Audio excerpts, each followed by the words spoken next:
আসসালামু আলাইকুম। আজকে একটা কথা বলি, সেটা হচ্ছে গিয়া জোটে না গেলে তো একা একা হেঁটে যা। একটা কথা আছে না, জোটে না গেলে একা একা হেঁটে যা। মানে জোট যখন আপনি করবেন না তখন একা দাঁড়াইতে পারেন, আপনার জন্য তো আহ, দরজা খোলাই আছে। আপনি চাইলেই একা দাঁড়াইতে পারেন, সমস্যা নেই। আপনাকে কিন্তু যে জোট করতেই হবে এটা তো কোনো কথা না, জোট না করে আপনি পারেন। তো আজকে কয়দিন ধরে দেখছি যে জামাত ইসলাম এবং চরমোনাই ইসলামী আন্দোলন, এই দুইটা দল কত আহ, কানাঘুষা করতেছে। সিট বেশি কম নিয়া, মানে কাউকে মানতে নারাজ। আমরা ওয়াজের মঞ্চে বা এরকম কিছু দেখি না যে আমি ঠিক, কিছু হইলেই মানে কথায় কথায় অপরকে অপরকে কাফের ফতোয়া দেওয়া।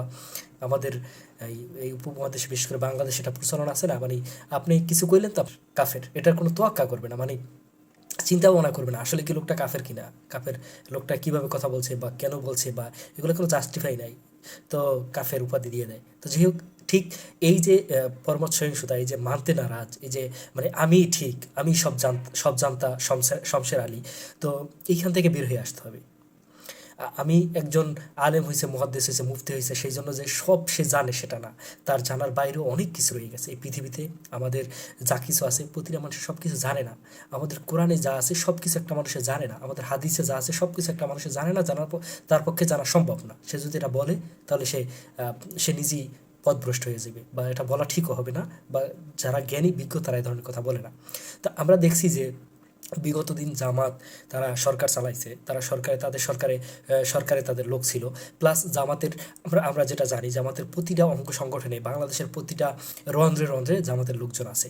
প্লাস প্রশাসনের লোক আছে, জামাতের সব জায়গায় জামাতের লোক আছে, এটা আমরা জানি, আমরা বুঝি। বড় বড় বিশিষ্ট জ্ঞানীগুণী যারা আছে বাংলাদেশ, তারা সবাই বলে, বা এটা দেখাও যায়, বোঝাও যায়। তো সেখানে জামাত যেখানে ৩০০ আসনে প্রার্থী দিয়ে ফেলাইছে, জামাত কাজ করতেছে ৩০০ আসন নিয়ে, এবং তারা বিগত দিন অনেকবার তারা রাজনীতি ছিল, অনেক বছর ধরে রাজনীতি ছিল, অনেকগুলো ইলেকশন করছে, তারা জিতছে। তো যাই হোক, জামাত একটা পরিপূর্ণ সংগঠন এবং রাজনৈতিক সংগঠন বলা যায়। কিন্তু ইসলামী আন্দোলন কিন্তু রাজনৈতিক সংগঠন না। তারা পীর কেন্দ্রিক, পীর মাশায়েখ কেন্দ্রিক, তারা একটা মানে ইসলামিক পরিপূর্ণ, বা আমি জানি না পরিপূর্ণ বলা যাবে কিনা, তারা একটা ইসলামিক আদর্শে আছে। আর জামাত যে ইসলামিক রাজনৈতিক আদর্শে আছে, জামাত হচ্ছে ইসলামিক রাজনৈতিক আদর্শে আছে, কিন্তু চরমোনাই বা ইসলামী আন্দোলন হচ্ছে ইসলামী ইসলামিক আদর্শে। তারা তারা রাজনৈতিক আদর্শে তারা এখন আসে নাই, বা ইসলামিক রাজনৈতিক আদর্শে তাদের বলা যায় না, এটা আমার ক্ষুদ্র জ্ঞান থেকে আমি তাদেরকে এটা বলতে পারি না। তো যাই হোক, তারা এখন যেরকম দর কষাকষি করছে, আসলে জামাতের আমরা জানি যে জামাতের ৩০০ আসনে একদম পরিপূর্ণভাবে প্রার্থী দিয়ে দিয়েছে। এবং তারা তাদের যে বিভিন্ন জায়গায় তাদের যে আসনগুলো আছে, যারা মানে প্রার্থীগুলো দিয়েছে, সেই প্রার্থীগুলো হেভিয়েট এবং তারা যোগ্যতা রাখে এমপি হওয়ার মতো। কিন্তু এদিকে ইসলামী আন্দোলন, তাদের সম্পর্কে মোটামুটি ঘাটাঘাটি করে দেখলাম, তাদেরও অভিজ্ঞতা আছে এবং তাদের অভিজ্ঞতা নাই দেশ চালান, মানে সংসদ সদস্য তাদের মধ্যে হয় নাই। দুই একজন এদিক ওদিক সাইডে আসছে, যেমন আমাদের পটুয়াখালী ৪ আসনের কথা বলতে হয় মুস্তাফিজ সাহেব। সে যদি জামাত আর ইসলামী আন্দোলন যদি জোট না করে, তাহলে তার হওয়া অসম্ভব হয়ে যাবে বা কঠিন হয়ে যাবে। এবিএম মোশাররফ স্যারের সাথে জানি না পারবে কিনা সে। তো যাই হোক, এখন আমার যেটা কথা সেটা হচ্ছে গিয়া, জোটে না গেলে হেঁটে যা। যদি তারা হেঁটে গিয়া একা একা জিততে পারে তো জিতুক না, দেখি। কিন্তু এই ইসলামী আন্দোলন থেকে, ইসলামী আন্দোলন এই জামাত থেকে বের হয়ে গিয়ে বিএনপির সাথে জোট করবে, তাহলে আপনারা নুরুল হক নূরকে নিয়ে তো হাসাহাসি কেন করলেন? দেখি এখন কি হয় ভবিষ্যৎ। তো গুঞ্জন তো হচ্ছে, এই গুঞ্জনটাই তো অনেক কিছু।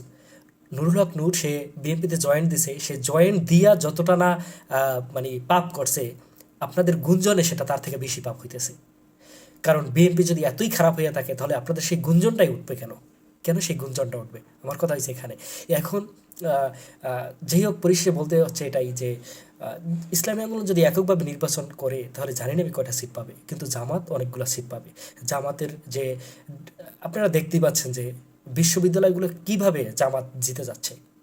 এখানে যদিও আমার মানে আমাদের যে আদর্শিক রাজনৈতিক যে আদর্শ, সেখান থেকে সেই গুরুবার থেকে বা সেই আদর্শের জায়গা থেকে বলা হয়েছে যে জামাতকে কেন মানুষ এত ভোট দিচ্ছে।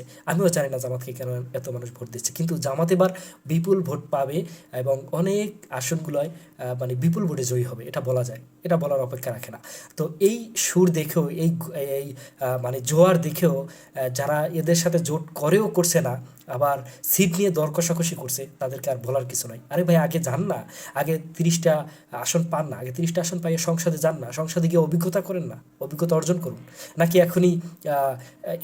এখনই শেষ, আর হতে পারবেন না? এ ধরনের মন মানসিকতা পরিবর্তন করুন। আগে ছাড় দিতে শিখুন, ছাড় দিয়ে জোট করুন, জোট করে ক্ষমতায় যান, ক্ষমতায় গিয়ে দেশ চালান, দেশ চালায় অভিজ্ঞতা অর্জন করুন। তারপর এককভাবেই যাইতে পারবেন। যদি আপনারা ভালো হন তাহলে এককভাবে যাইতে পারবেন। ধন্যবাদ। আসসালামু আলাইকুম।